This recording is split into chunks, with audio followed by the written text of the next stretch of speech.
rejuvenated President Biden spoke day one at the Democratic National Convention. He spoke for about an hour and 9 minutes. Tonight, I'm going to bring you part one of that speech. I'll probably break it down into 15-minute segments. So, if you haven't subscribed to Tyrone Bowman Live, kindly hit that subscribe button. And once again, thank you for all the comments that are coming in the comment section, especially from the Trump supporters. No problem over here. It's all good, baby. It's all good. Ain't nothing but love over here. Whether I agree or disagree with you, keep them coming. All right, President Joe Biden, part one.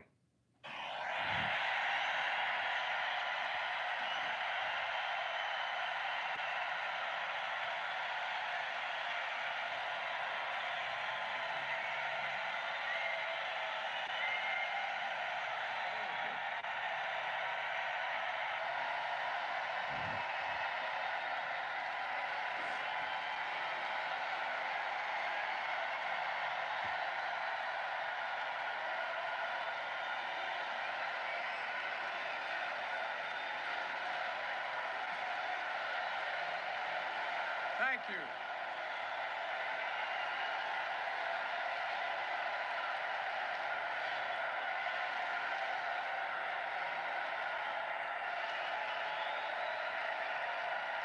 Thank you.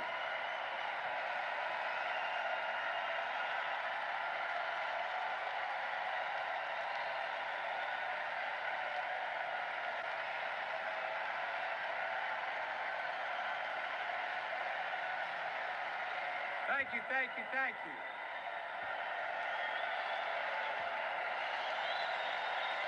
Thank you.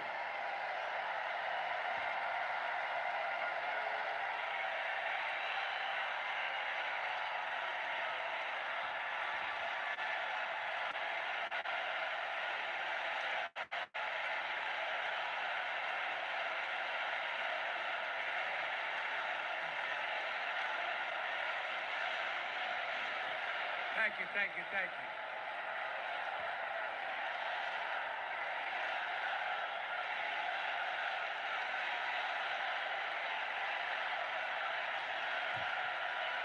He took it all in last night, y'all.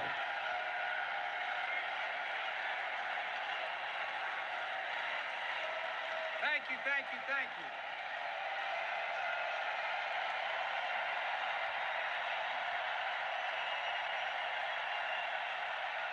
Thank you.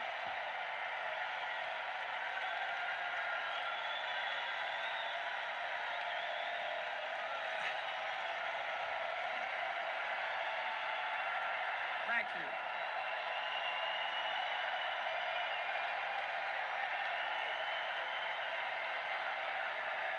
Thank you. I love you. Thank you.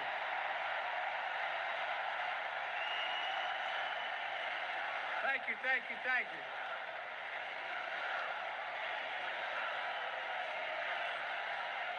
That was my daughter.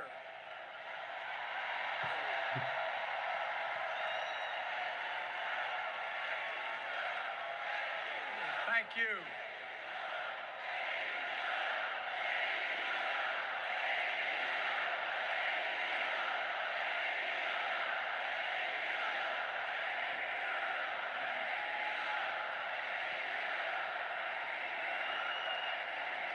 Thank you, thank you, thank you. Thank you. Thank you, Mr. I tell you what.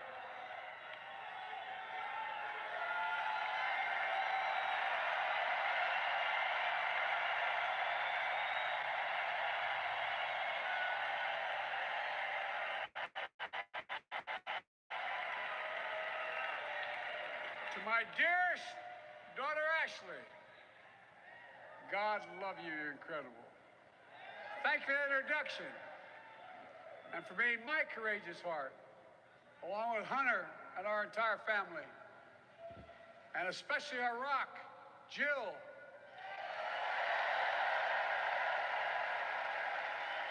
Who, as those of you who know us, she still leaves me both breathless and speechless. Everybody knows her. I love her more than she loves me. She She walks down the stairs and I still get that going, boom, boom, boom. You all will know me. No, I'm not kidding. Let's give a special round of applause to our First Lady, Jill Biden.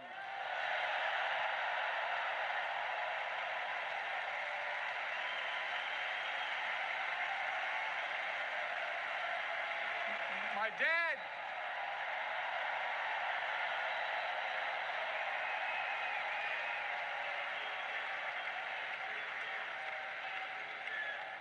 used to have an expression, for real. He'd say, Joey, family is the beginning, the middle, and the end. And I love you all.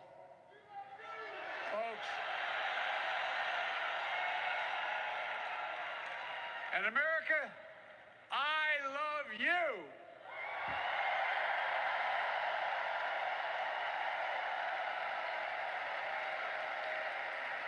Folks, let me ask you.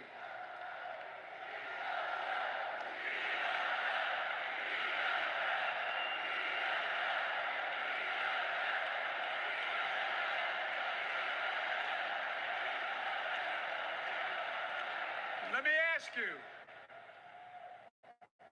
are you ready to vote for freedom?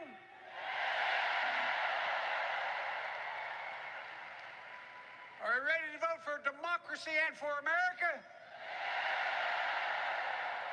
Let me ask you, are you ready to elect Kamala Harris and Tim Walz, President and Vice President of the United States?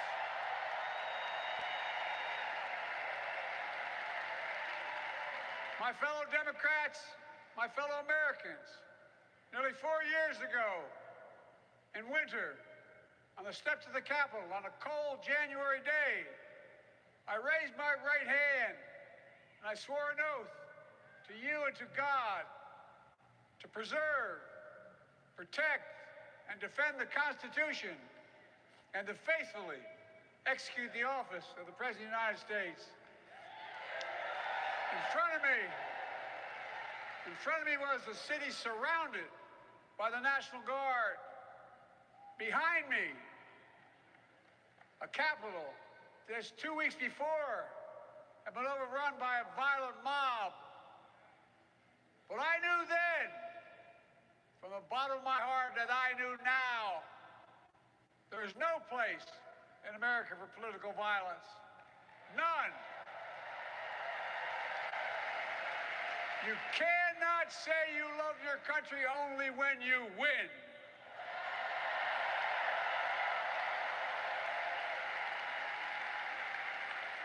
In that moment, I wasn't looking to the past. I was looking to the future. I spoke of the work at hand, the moment we had to meet. It was, as I told you then, a winter of peril and possibility. Of peril and possibility. We're in the grip of a once-in-a-century pandemic, historic joblessness, a call for racial justice long overdue, clear and present threats to our very democracy.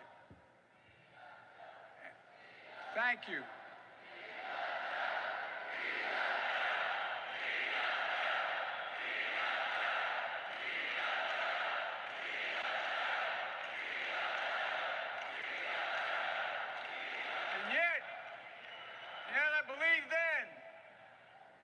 I believe now that progress was and is possible. Justice is achievable. And our best days are not behind us, they're before us.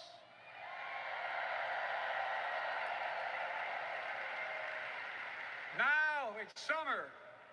The winter has passed. And with a grateful heart, I stand before you now on this August night to report that democracy has prevailed.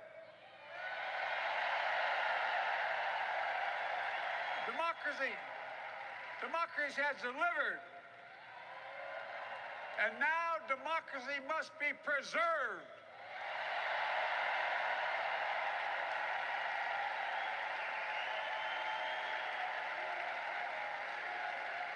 You've heard me say it before. We're facing an inflection point. One of those rare moments in history when the decisions we make now will determine the fate of our nation and the world for decades to come. That's not hyperbole, I mean it literally. We're in a battle for the very soul of America.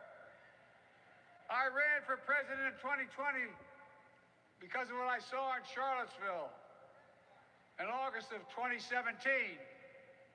Extremists coming out of the woods, carrying torches, their veins bulging from their necks, carrying Nazi swastikas, and chanting the same exact anti-Semitic bile that was heard in Germany in the early 30s. Neo-Nazis, white supremacists, and the Ku Klux Klan, so emboldened by a president then in the White House that they saw as an ally. They didn't even bother to wear their hoods. Hate was on the march in America. Old ghosts and new garments, stirring up the oldest divisions, stoking the oldest fears, giving oxygen to the oldest forces that they long sought to tear apart America. In the process, a young woman was killed. When I contacted her mother, I asked about what happened. She told me. When the president was asked what he thought had happened, Donald Trump said, and I quote, "There are very fine people on both sides. My God." That's what he said. That is what he said and what he meant. That's when I realized, had listened to the admonition of my dead son, I could not stay on the sidelines. So I ran.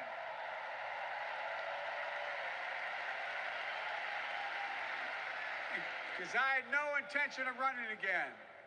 I just lost part of my soul. But I ran with a deep conviction. In America, I know and believe in an America where honesty, dignity, decency still matter. An America where everyone has a fair shot and hate has no safe harbor.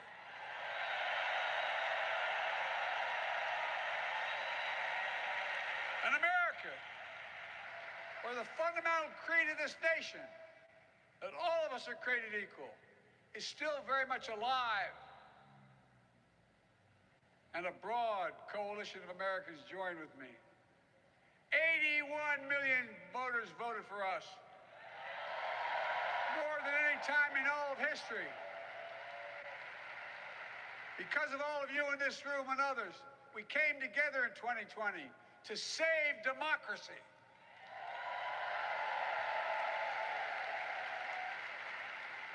As your president, I've been determined to keep America moving forward, not going back. To stand against hate and violence in all its forms. To be a nation where we not only live with but thrive on diversity. Demonizing no one, leaving no one behind, and becoming the nation that we profess to be. I also ran to rebuild the backbone of America, the middle class.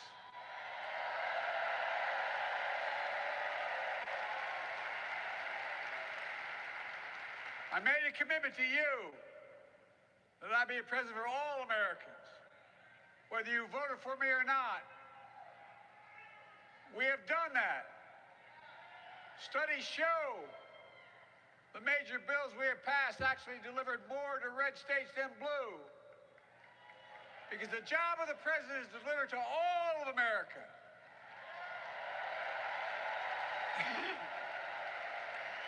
Because of you, and I'm not exaggerating, because of you, we've had one of the most extraordinary 4 years of progress ever, period. When I say we, I mean Kamala and me. Just think about it. COVID no longer controls our lives. We've gone from economic crisis to the strongest economy in the entire world. Record 16 million new jobs. Record small business growth. Record high stock market. Record high 401ks. Wages up. And inflation down, way down, and continuing to go down.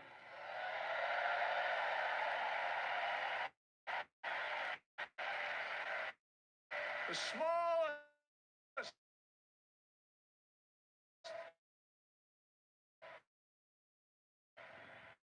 racial wealth gap in 20 years. And yes, we both know we have more to do, but we're moving in the right direction. More Americans have peace of mind that comes from having health insurance. More Americans have health insurance today than ever before in American history.